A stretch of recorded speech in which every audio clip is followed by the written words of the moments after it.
Takut makan soto karena kuahnya mengandung kolesterol. Lalu menjauhi telur karena kuning telurnya juga mengandung kolesterol. Daging-dagingan juga dijauhin karena saking takutnya dengan kolesterol. Padahal kolesterol di dalam tubuh kita itu 80% itu diproduksi oleh tubuh sendiri dan hanya 20% yang dari makanan. 80% itu diproduksi di hati dan usus kita, terutama di hati. Dan kolesterol itu ada gunanya buat tubuh kita. Kolesterol itu dibentuk dari nutrisi, protein, karbohidrat, maupun lemak.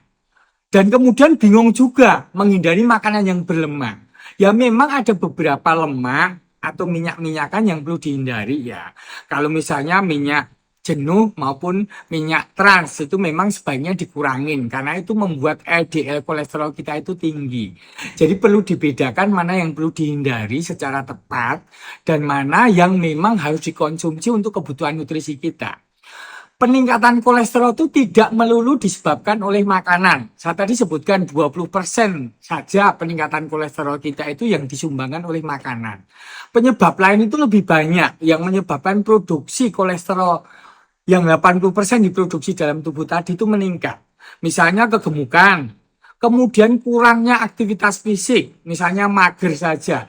Itu membuat keseimbangan metabolisme nutrisi di dalam tubuh kita terganggu. Jadi terjadi produksi kolesterol endogen yang banyak. Terus kemudian beberapa obat tertentu juga meningkatkan kadar kolesterol. Misalnya minum kortikosteroid, kemudian minum obat-obat imunosupresan. Itu bisa. Lalu faktor merokok, minum alkohol, tidur yang kurang, bertambahnya usia, makin tua itu kolesterol makin tinggi itu hal yang wajar. Yang penting itu pada titik keseimbangan. Ketika kita itu makan, banyakin makanan yang alamiah, tanpa harus pantang begitu banyak yang membuat kita stres. Itu dengan sendirinya kadar kolesterol kita itu terjaga. Tetapi kita harus sadar juga kalau kadar kolesterol kita agak naik sedikit ya jangan stres.